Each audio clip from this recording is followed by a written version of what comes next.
ನಾವು ಆಟವಾಡುವ ಈ ಗೆಜ್ಜುಗದ ಅದ್ಭುತವಾದ ಔಷಧಿ ಗುಣಗಳ ಬಗ್ಗೆ ನಿಮಗೆ ಗೊತ್ತಾ? ನಾವು ಚಿಕ್ಕವರಿದ್ದಾಗ ಗೆಜ್ಜುಗದ ಬೀಜ ಗೋಡೆಗೆ ಉಜ್ಜಿ ಮತ್ತೊಬ್ಬರ ಕೈಗೆ ಸ್ಪರ್ಶಿಸ್ತಾ ಇದ್ವಿ. ಇದು ಏನಾಗ್ತಿತ್ತು? ಸುಡ್ತಾ ಇತ್ತು. ಯಾಕೆಂದ್ರೆ ಈ ಗೆಜ್ಜುಗ ಏನಿದೆ ಅಲ್ಲ, ಇದು ತಕ್ಷಣ ಬಿಸಿ ಆಗ್ತಕ್ಕಂಥ ಗುಣ ಹೊಂದಿದೆ. ಆದ್ರೆ ಇದು ಬಹಳಷ್ಟು ಔಷಧಿ ಗುಣಗಳನ್ನು ಕೂಡ ಹೊಂದಿದೆ. ಗೆಜ್ಜುಗವನ್ನು ಸಂಸ್ಕೃತದಲ್ಲಿ ಕುಬೇರಾಕ್ಷಿ, ಕಂಠಫಲ, ವಜ್ರಬೀಜ, ಲತಾಕರಂಜ ಹೀಗೆ ಹಲವಾರು ಹೆಸರುಗಳಿಂದ ಕರೀತಾರೆ. ಇಂಗ್ಲಿಷ್ನಲ್ಲಿ ಫೀವರ್ ನಟ್ ಅಂತ ಕರೀತಾರೆ. ಯಾಕೆಂದ್ರೆ ಇದು ಜ್ವರ ನಿವಾರಿಸುವ ಗುಣ ಹೊಂದಿದೆ. ಫೀವರ್ ಅಂತಂದ್ರೆ ಜ್ವರ. ಇಲ್ಲಿ ಇದರ ವೈಜ್ಞಾನಿಕ ಹೆಸರು ಸಿಸಾಲ್ಪೇನಿಯಾ ಬೊಂಡಾಕ್. ಆಯುರ್ವೇದದ ಪ್ರಕಾರ ಗೆಜ್ಜುಗ ಏನಿದೆ ಅಲ್ಲ, ಇದು ಕಫನಾಶಕ ಗುಣ ಹೊಂದಿದೆ. ಆದ್ರೆ ಇದು ಪಿತ್ತವರ್ಧಕ, ನಮ್ಮ ಲಿವರ್ ಅನ್ನು ಉತ್ತೇಜಿಸುತ್ತದೆ.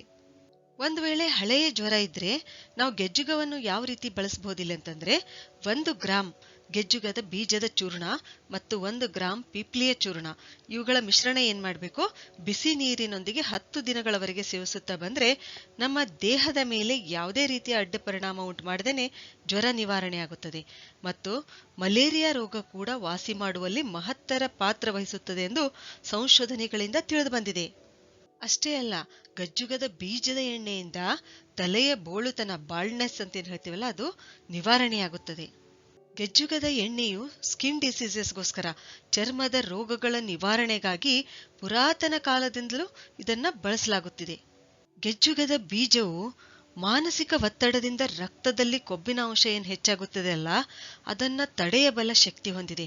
ಅಂದ್ರೆ ಮಾನಸಿಕ ಒತ್ತಡವನ್ನು ತಡೆದುಕೊಳ್ಳುವ ಸಾಮರ್ಥ್ಯ ಉಂಟು ಮಾಡುವ ಗುಣ ಈ ಬೀಜ ಹೊಂದಿದೆ. ಈ ಗಿಡದ ಎಲೆಯ ರಸ 10 ml ನಷ್ಟು ಸೇವಿಸುತ್ತಾ ಬಂದ್ರೆ ಫಿಟ್ಸ್ ರೋಗದಲ್ಲಿ ಲಾಭ ಕೊಡುತ್ತೆ ಅಂತ ಸಂಶೋಧನೆಗಳಿಂದ ತಿಳಿದು ಬಂದಿದೆ. ಗೆಜ್ಜುಗದ ಬೀಜದಲ್ಲಿರುವ ರಾಸಾಯನಿಕ ಸತ್ವವು ಪ್ಯಾಂಕ್ರಿಯಾಸ್ನಲ್ಲಿರುವ ಬೀಟಾ ಜೀವಕೋಶಗಳನ್ನು ಪ್ರಚೋದಿಸಿ ಹೆಚ್ಚು ಇನ್ಸುಲಿನ್ ಸ್ರವಿಸುವಂತೆ ಮಾಡುತ್ತದೆ. ಇದು ರಕ್ತದಲ್ಲಿನ ಗ್ಲೂಕೋಸ್ ಪ್ರಮಾಣ ಕಡಿಮೆಯಾಗಲು ಕಾರಣ. ಅಂದರೆ ಗೆಜ್ಜುಗ ಡಯಾಬಿಟಿಸ್ ಕೂಡ ಕಂಟ್ರೋಲ್ ಮಾಡುವ ಗುಣ ಹೊಂದಿದೆ ಎಂದರ್ಥ. ಈ ಬೀಜಗಳ ಸರ ಮಾಡಿ ಕೊರಳಲ್ಲಿ ಹಾಕೋದ್ರಿಂದ ನಾಯಿ ಕೆಮ್ಮು ಕೂಡ ಏನಂತಂದ್ರೆ ನಿಲ್ಲುತ್ತದೆ. ಸ್ಟಮಕ್ ಡಿಸೀಸಸ್, ಜೀರ್ಣಾಂಗ ವ್ಯೂಹದ ಸಮಸ್ಯೆ ಇದ್ದಾಗ ಗೆಜ್ಜುಗದ ಬೀಜಗಳನ್ನು ಹಂಚಿನ ಮೇಲೆ ಹುರಿದು ಸಿಪ್ಪೆ ತೆಗೆದು 1 ಗ್ರಾಂ ಪುಡಿಗೆ ಚಿಟಿಕೆ ಉಪ್ಪು ಮತ್ತು ಸ್ವಲ್ಪ ಇಂಗು ಸೇರಿಸಿ ಸೇವಿಸಿದ್ರೆ ಜೀರ್ಣಾಂಗ ವ್ಯೂಹದ ಸಮಸ್ಯೆಗಳು ನಿವಾರಣೆಯಾಗುತ್ತವೆ.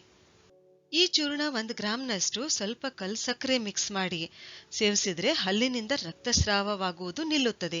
ಈ ಪುಡಿ ಹಾಕಿ ಕಷಾಯ ಮಾಡಿ 5 ರಿಂದ 10 ml ನಷ್ಟು 1 ವಾರ ಕುಡಿಯುತ್ತಾ ಬಂದ್ರೆ ವಾಯು ಸಂಬಂಧದ ನೋವು, ಉಳುಕಿದ ನೋವು ಅವೇನಾಗುತ್ತವೆ ಇಲ್ಲಿ ಕಡಿಮೆ ಆಗುತ್ತವೆ. ಅದೇ ರೀತಿ ಈ ಪುಡಿಯಲ್ಲಿ ಅಂದ್ರೆ ಗೆಜ್ಜುಗದ ಚೂರ್ಣದಲ್ಲಿ ಸ್ವಲ್ಪ ಜೇನುತುಪ್ಪ ಬೆರೆಸಿ ಸೇವಿಸುತ್ತಾ ಬಂದ್ರೆ ಕಿಡ್ನಿಯಲ್ಲಿ ಆಗಿರುವ ಕಲ್ಲು, ಕಿಡ್ನಿ ಸ್ಟೋನ್ ಏನಿದೆ ಅಲ್ಲ, ಅದು ಒಡೆದು ಪುಡಿಯಾಗಿ ಮೂತ್ರದ ಮಾರ್ಗದಿಂದ ಹೊರಬರುತ್ತದೆ. ಹೀಗೆ ನಾವು ಆಟವಾಡುವ ಈ ಗೆಜ್ಜುಗ ಅದ್ಭುತವಾದ ಔಷಧೀಯ ಗುಣಗಳನ್ನು ಹೊಂದಿದೆ. ಸರಿ, ಹಾಗಾದ್ರೆ ಮುಂದಿನ ವಿಡಿಯೋದಲ್ಲಿ ಮತ್ತೊಂದು ಉಪಯುಕ್ತವಾದ ಮಾಹಿತಿಯೊಂದಿಗೆ ಭೇಟಿಯಾಗೋಣ. ಧನ್ಯವಾದಗಳು.